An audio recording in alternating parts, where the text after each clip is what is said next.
You might have to do it. I mean, you took Tony Pollard in the fourth. Yeah. No, Tony you Pollard can't. didn't have a ton of carries in college and a ton of experience playing like Didn't. the traditional running back role that he ended up excelling at in year 4. Zach, can you believe that it's draft week? It's almost, it feels unreal. Dude, I know. I'm excited. I was just telling you, I'm hype for Thursday. Yeah, I think that none of us thought that this day would ever come. It's here.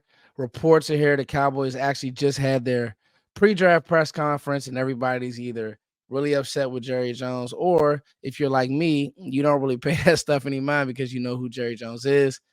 Zach, I will say, reading some of the tea leaves, what are you getting? I'll give my thoughts, but what are you getting just from what you heard at the press conference? And then we could kind of set this. This is the last hoorah. We can set this 3-round mock up that we're gonna deep dive on these athletes. I'm kind of the same way that you are. I don't pay much of the press conferences mind. They just are what they are. Jerry's getting up there. He's doing his Jerry speak. Steven's doing what he's doing. Mike's laughing. But I really don't pay it much mind. This is the home stretch. They got to do it pre-draft, press conference, and all that. So I'm just excited for the draft to finally be here, us to have a player for sure.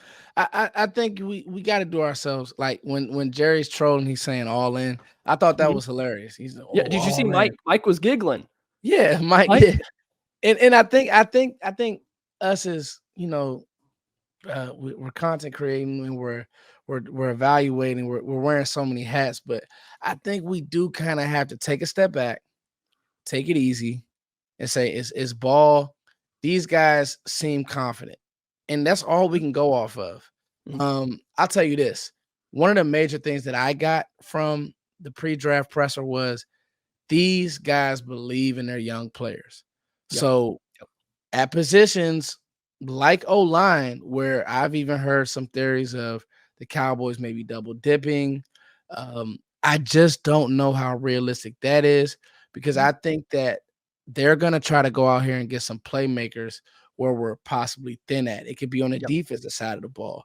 It could be a wide receiver like me and you have pushed for a while. The person who we need to be listening to is Stephen Jones. You hear him mentioning guys like John Stevens. He's mentioning all the old linemen by name. We can laugh, but there were multiple times that he said Connor Williams earned himself another contract. Connor McGovern earned himself another contract. But guess what, guys? We didn't know who these players were, and they made a point to emphasize that. So they believe in TJ Bass. Zach, do you think that this is real? I mean, they're mentioning these players' names. Do you believe that? Yeah, I do. Just like you said with Connor McGovern, Connor Williams, like they've done this before. Maybe not to the extent that we're seeing this year with maybe Brock Hoffman at center, TJ Bass at left guard, Tyler Smith at left tackle, but they have bet on young guys before. This wouldn't be the first time.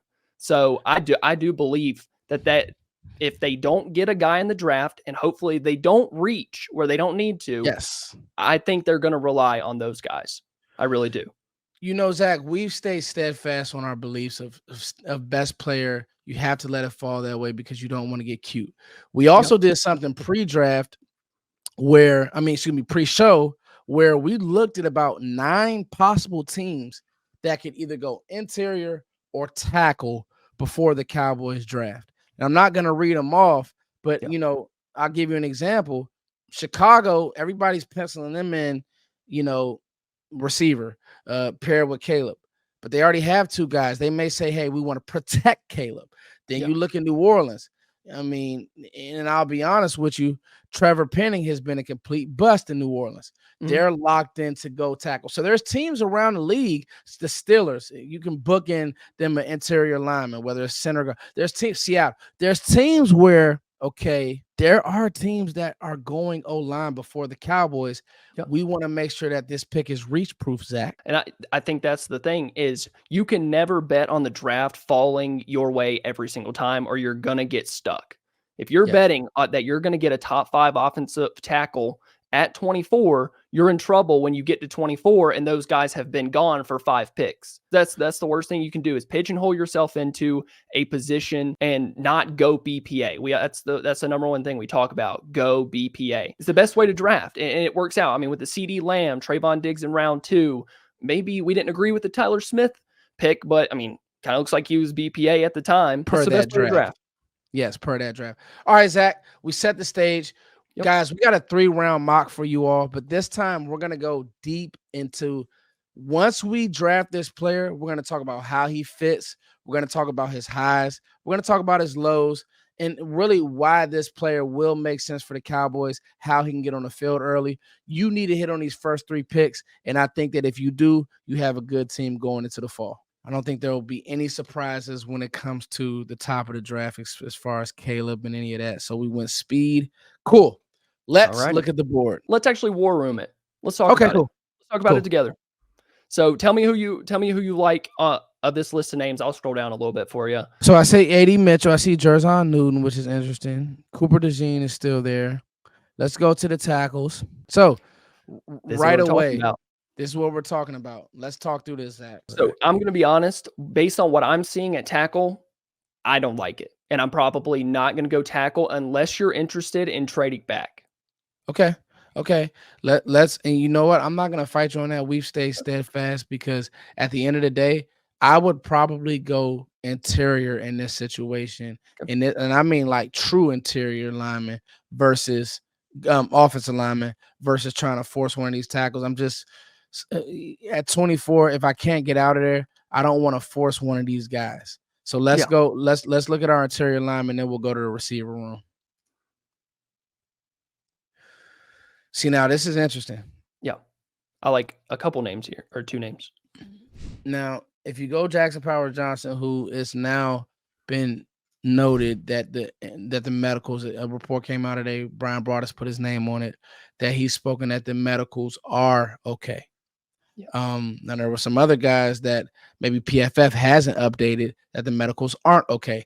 But I would go Jackson Powers Johnson here. And what I'll do is I'll leave TJ Bass at guard. Then we'll kick Tyler Smith to tackle. I like that. I like that a lot, especially if Jackson Powers Johnson is healthy. And this was a guy like early in the draft that we were talking about as maybe being gone before pick 20, maybe top 15. But as the process has gone on, and I don't really think to any reason of his own, and it might be the medical stuff that is scaring a couple people, especially in the media, but he started to slide down to that 24 to 27 range where Dallas is going to be picking. I like Jackson Powers Johnson in round 1.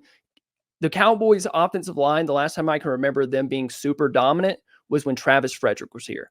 And it's just like, let's get somebody super solid on the interior. Jackson Powers Johnson is a big body that can move people, 328 pounds, I believe.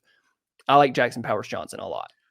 Jackson Powers Johnson is the pick. Let's talk about him. Let's go deep. Let's deep dive into him, Zach.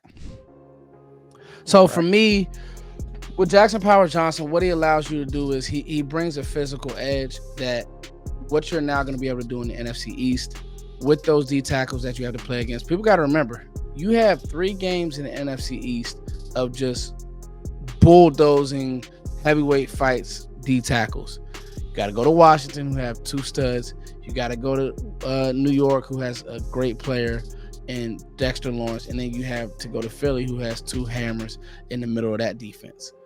Bringing in a guy like Jackson Powers Johnson, to me, with his physicalness, now the medicals check out, I think that the technique can be cleaned up. I was higher on Grant Barton, but I think what he has is he moves people in the run game, Zach.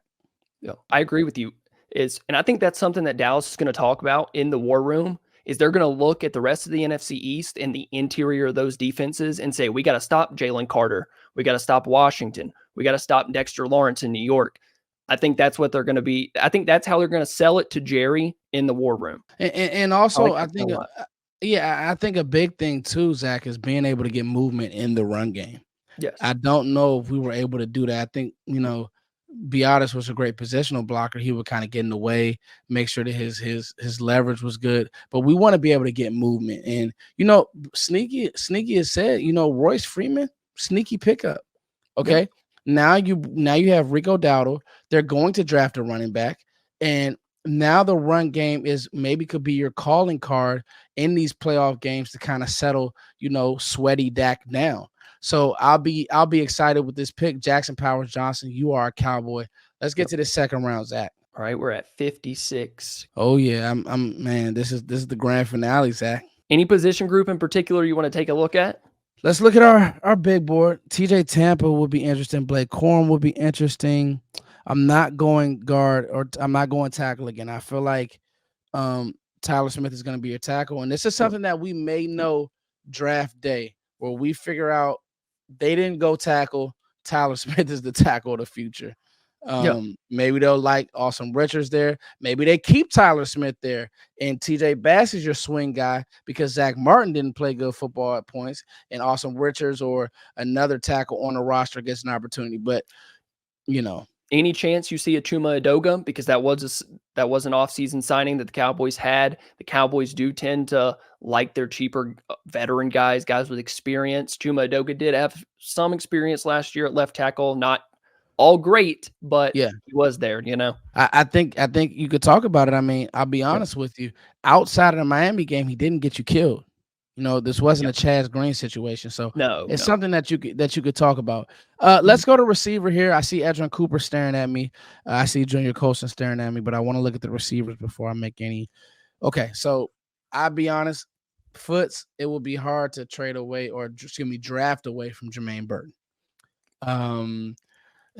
Such a receiver guy right here.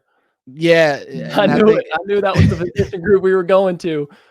I really do believe that it'd be between Burton or Junior Colson.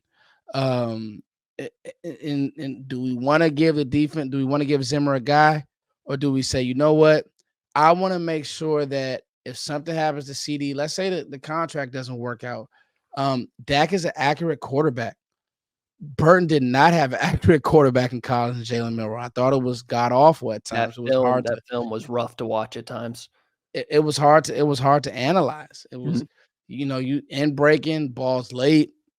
It was bad. The Michigan game was he's staring down guys. He's staring down the rush. Burton's winning. He's not getting an opportunity. So, actually, I would probably go Burton. What do you like in here, Zach? What are you thinking while we war room this thing? I actually liked on the big board. I liked Edgerrin Cooper. I like the length. I like the ranginess. Maybe a little. I just like giving Zimmer a piece because he is such a great defensive coordinator. He helped a lot of really great linebackers, Eric Kendricks, throughout his career. But I do agree the Eric Kendricks signing might put the linebacker position off just a little bit. And I don't know if I saw Edgerrin Cooper as my linebacker too. Okay. I have him above Colson. Okay. I have him behind Peyton Wilson. Okay. But we don't know the medicals on Peyton Wilson. Yeah. As far as the medicals go, I have Colson as linebacker 1. You could talk me into Cooper because if nothing else, what now happens is you have a bunch of guys that can run to the football. Yeah. I like the instincts. I like the quick, exceptionally fast, but he pulls the trigger, I thought a bit quicker than Junior Colson did. Now, Junior Colson maybe is more high floor, lower ceiling. Cooper could bottom out. I could see that happening. I'm not going to I like Jermaine Burton as well. And I know we've talked about with the off the field stuff, on the field stuff, the attitude. I'm not going to make you go away from your pick completely, but I do like Cooper. I'm kind of at a crossroads here because I would like a wide receiver. I'm a wide receiver guy too. Yeah. And I think that it's a sneaky need for this team. Brandon Cooks is gone. We've talked about it a ton in this draft stuff. So I just talked myself into Jermaine Burton. And that sounds good with me as the pick. So we're okay with Jermaine Burton because it's crazy. As you were making that point, I said, you know what, I can see Cooper. We just got our run stuff, our run blocking lineman. But I just feel like Jermaine Burton, the talent for me, that untapped potential.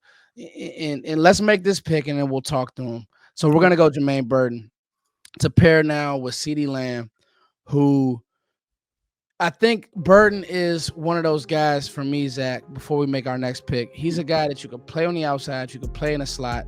You could move him, make him a move guy. He has some after the catch ability. I just think that the Alabama offense really wasn't able to unlock him. And I know the off the field, and I know him going to 10 different schools in 4 years. And I know the crazy incident with him snatching the cell phone. But I just see a guy that if he goes to the right team, he's just going to be a stud. If he goes to the right quarterback, who, Dak Prescott isn't a mentally weak person. So he'll be able to rein Jermaine Burton in. Hey, Jermaine, this is how we do things in Dallas. Hey, Jermaine, I need you to get to this spot. And if Jermaine's worth a nickel, he'll do it. And I think that the talent right now today is greater than Jalen Tolbert. Yeah, I think that, you don't have plans for Brandon Cooks in the future.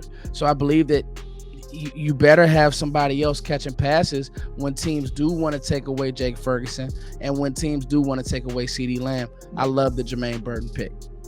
And you made a great point about the Cowboys. And on a bit younger team, I could see Jermaine Burton being a problem. But with established guys like CeeDee Lamb in the room, I mean, even Jalen Tolbert's a third-year player. Brandon Cooks has been playing for a decade. Zach Martin on the offensive line. There's a lot of veterans, a lot of experience, and it does help corral a young guy like that. A little bit more than maybe a younger team, younger quarterback, younger rooms. But I like Burton a lot. Really good NFL speed. He can stack defensive backs. Something I really liked about him is he could roll through his route breaks with no problem. There was I can't remember what game it was. It was a deep route. He got the safety all twisted up. Safety was going one way. Jermaine Burton was going the other way. He's an immediate deep threat. Especially when Cooks is gone, because that's what I'm worried about.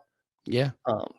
Post Cooks, the post Cooks era, because even now, if CeeDee Lamb goes down, I think this offense stalls completely.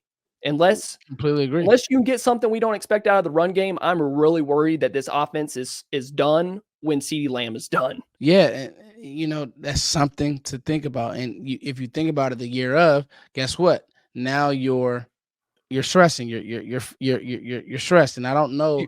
You have another Jalen Tolbert situation where you're betting on a guy to come in and produce in year one, and now you're in year three. His confidence got shattered in year one, and he's not the guy that you were expecting. Man, you nailed that. You nailed that one, bro. So yeah, I feel like we did a great job with Jermaine Burton there. All right, we're here in round 3 at pick 87. Let's look running back here. Yep. If you notice, Marshawn Lloyd went off the board 1 pick early to the Texans. Boom. So Zach, I was actually doing film on Tyrone Tracy. Now, for non-casual Cowboys fans, this might be rich, but I got to tell you, if you watch his tape versus Michigan, Zach, I said, let me watch him versus really good competition. Mm-hmm. He's 24 years old, but he doesn't have a lot of carries because he played receiver the first 3 years at Iowa. I got to tell you, man, paired with two kind of hammerheads in Rico Dowdle and Royce Freeman, I wouldn't be mad at Tyrone Tracy. I think that the size is there. The fact that he ran the decent, what was it, a 4.5 or 4.49 40, it was like really good 40. This is a little rich for Blake Watson, but that's interesting that Blake Watson is that, am I reading that he jumped 114? He jumped over 100 spots in the past week. And we talked about that. We're not on here, but we talked about that. Blake Watson is a name that's starting to creep into, early day, an early day 3 guy. And here, late day 2. How about that? How interesting is that Watson was able to jump? Braylon Allen. I think that what's happened with Allen is I don't know if he runs the way that teams look at his size and his body. Now he's 20 years old, and I think that you could coach him into some of that. But I would go Tyrone Tracy here, but let's look at the linebacker room just to make sure nobody slipped through. Real quick, did you see Blake Watson's pro day numbers at all? I did not. Did you? Yeah. So a 4.39 40-yard dash, 41.5-inch vertical, and an 11'3" broad jump at his pro day. That might be why he 40, which it's a pro day. So, but I don't think he didn't get a combine invite. So. That's right. He didn't get the combine. You might have to do it. I mean, you took Tony Pollard in the 4th. Yeah. Tony Pollard didn't have a ton of carries in college and a ton of experience playing like the traditional running back role that he ended up excelling at in year 4. Let's go look at what other position group did you say? Let's look linebackers at. Tommy Eichenberg does a lot for me here. I've been Yep. hearing a lot of good things about him. I feel like, though, if we were continuing this draft, I feel like either Trevor Wallace or I feel like Trevor Wallace will probably be hanging around. Mhm. And if we want to go back or there, it would be between, if I'm being honest, it would be between Eichenberg and the running back Tyrone Tracy for me. What about you, Zach? Is there another position group? I'm gonna stay away from D tackle. We'll hit D tackle the back half of the draft or an undrafted free agency or even true free agency. Yeah. And then DN, I think that if you didn't get one by now, the value just wouldn't be there. So that's why I said these two position groups are where I'm kind of leaning. So I'm struggling with that too, between linebacker and running back, simply because Braylon Allen is like in the 120s, which we didn't make a trade. So you're not gonna Yeah. have another pick for 1 till 174. Yeah. I was trying to do some research real quick on where Dane Brugler had Tommy Eichenberg. He has him as in his top, I want to say 7. He has him high. He's higher than most. As much as I do like Tyrone Tracy, and maybe he might complement a Royce Freeman, a Rico Dowdle extremely well, it does feel a bit rich. Okay. And we did get wiped. We were completely wiped here in round 3. What could happen? I mean, and it very well could happen. Maybe more so, and I know he didn't have a good combine, than a Tyrone Tracy is a Bucky Irving. Yes. He had a terrible relative athletic score. Doesn't matter as much at running back. He's a guy that I think would be a great change of pace guy. He's very quick, agile. Plays faster than his athletic score. Yes, way faster. And his height doesn't help him. I'm pretty sure he's in like the 2 percentile in height. I mean, I'll be honest. The Washington game, Bucky Irving was amazing. Yeah, and I don't really get how he tested so bad, but it's really one of the more stranger things in the draft process. It is, and I think it's going to make him slide. Yeah, I really do. I think people are going to look at that and be like, that does scare people away. Yeah. Does any edge do anything here? Let's look. Okay. Yeah, let's look. Let's look edge. I love Braylon Trice, and he's staring right at me. If you go watch his film versus Jordan Morgan, it was really good. Yeah. Zach. Like he had Jordan Morgan off balance a lot. And Jordan Morgan had a really good game against Leatu Latu, and then Braylon Trice gave him fits. Gave him fits all game. Like it wasn't just once. You can talk to me about Mo Kamara. I love Mo Kamara. Undersized, but the twitch. See, I just don't know if he'd be a fit for Zimmer. Yeah. Let's go through his athletic profile. A little undersized guy. He's undersized. I think he's listed as 6'1", but I don't even know if he's that tall. Another question. Does it matter what Zimmer wants in this draft? Because beyond this, and this is what makes this draft so interesting, it doesn't really matter as much for the coaches because these guys might not be here in a year. Yeah. So this feels like this is a front office and scouts draft, which is a good thing. It feels like the Cowboys maybe steer the wrong way when they get into letting coaches make their picks. This is my guy. That's why we saw Nashawn Wright in the 3rd round. He had long arms, and Dan Quinn loved the long arms. So definitely a Quinn pick. Cowboys scouts draft. Yes. Well, if you're saying that, then I would probably go. I'll probably go Eichenberg just because I know that Dane is tapped in, and if he's that high on him, I'm pretty sure the Cowboys are too. You look at a guy who could be your eventual Mike when Eric Kendricks leaves. And then at running back, we'll just have to hold on to our horses to the 5th round. I agree. I think it would have been nice to maybe pick up a trade and maybe have a 4th round pick, because then you could look at a guy like Braylon Allen, maybe Will Shipley, a Blake Watson, somebody like that, and it wouldn't feel too rich. Yes. But I like the Tommy Eichenberg pick. It doesn't feel as much of a reach. It feels like a very high floor pick. Yeah. I agree. I like it. Okay, we're making a pick. I think so. While we talk through this, I say this about Tommy Eichenberg: he's going to run down on teams. You use him in packages. If there's an injury, I feel like he is a guy who was Ohio State's captain. So, I have him as a poor man's Jack Campbell, who I was very high on last year. All he does is go to Detroit, plays excellent for the Lions. I remember watching early on in the year. It was like, okay. By the end of the year, it's like, wow, this guy's blitzing. He's physical. He's a big body.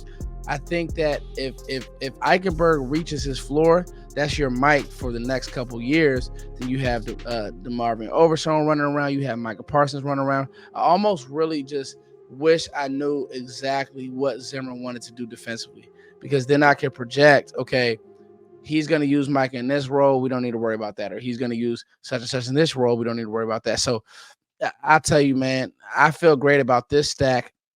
I know we got the D minus, but PFF doesn't they don't know us like They got Peyton that. Wilson at 26. They don't know us like that, homie. They not from our hood, you know what I'm saying? So it's all good. No, I would love Eichenberg. What's your thoughts, Zach?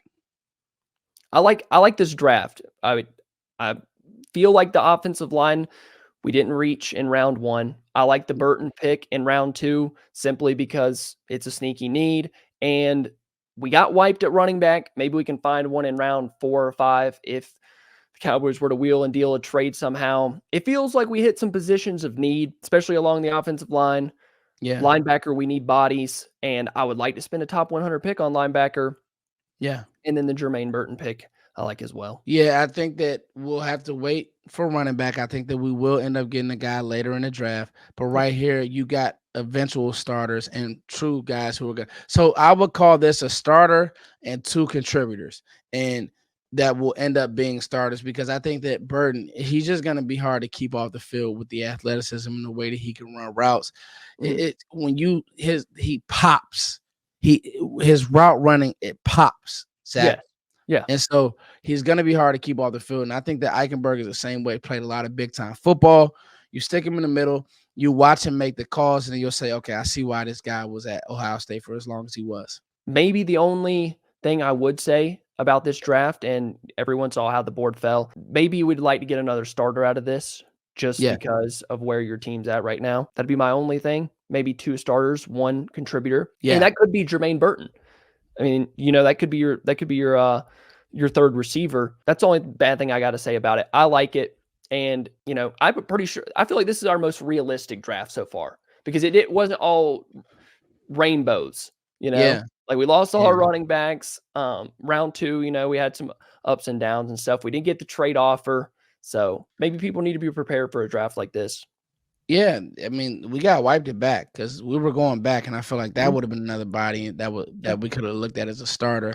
I didn't like the DN options towards the back, even though I like, Braylon Trice and stuff like that. Now, corner is a sneaky one that if we didn't really look at the stack there, but I feel like we're kind of set there. And, a guy like Eric Scott's going to have to, man the back end of it. So to me, I feel like this is a meat and potatoes draft, because you at least have the run blocker who's going to secure the middle of your defense with TJ Bass.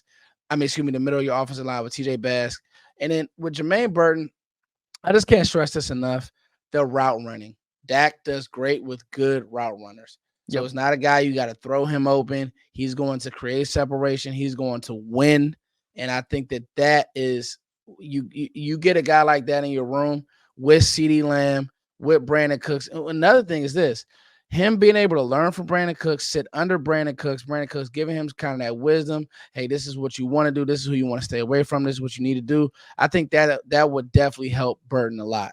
Yeah, I agree. And Jackson Powers-Johnson would help Dak a lot too, because Dak's flourished when the middle of the pocket was strong and secure. He can maneuver enough with the edges, like with Terrence Steele getting mauled against the Eagles last year. Like Dak kept them in that game, made some incredible plays. But get a guy like Jackson Powers-Johnson, put him next to a guy like Zach Martin, and even TJ Bass. I'm a TJ Bass believer. I like what I saw from TJ Bass last year as an undrafted free agent. I think they do. Yeah, I agree. And I think Dak's at his best when the front of the pocket is clean, and Jackson Powers-Johnson would do just that and help in the run game. Hey man, Zach, I think that we've man, first of all, just being able to work with you, and we're gonna continue this. We got some good things in store for you guys. So stay tuned. We got some stuff in the works for you guys. Being able to get to the finish line with you, Zach, this has been awesome, because this honestly is my last piece of content before the draft. And draft day, I'll be on with Still and Vach, and then I'll be tapping in with Zach going over every pick a couple days after that. So we got some stuff for you guys. But Zach, this has been an awesome run. Yes, sir. It's been a pleasure. Yeah, Zach, and just you being a part of the community. Not just Cowboys, but the football community, bro. Just the conversations. This is what the people want. And so, guys, I want you to give your parting shot, Zach. But I'm gonna say this, Nation, whoever we draft, let's just see the pick through. Zach, you got the floor. I agree. Let's all keep a level head. The Cowboys make a pick. Let's all keep a level head. Watch our videos. Figure out why the Cowboys made the pick, how it helps the team, and we'll go from there. All right, man. It's your boy Foots for Zach. Thanks, man. You guys, thank you for sticking with us. This is our final mock draft, our final piece of content. And listen, in about 48 hours, we'll have a new Cowboy. In about 72 to whatever the number of hours is, we'll have a new team. Because once you get the undrafted free agents and all of that in, the Cowboys really do have a new team. So, signing out. Peace.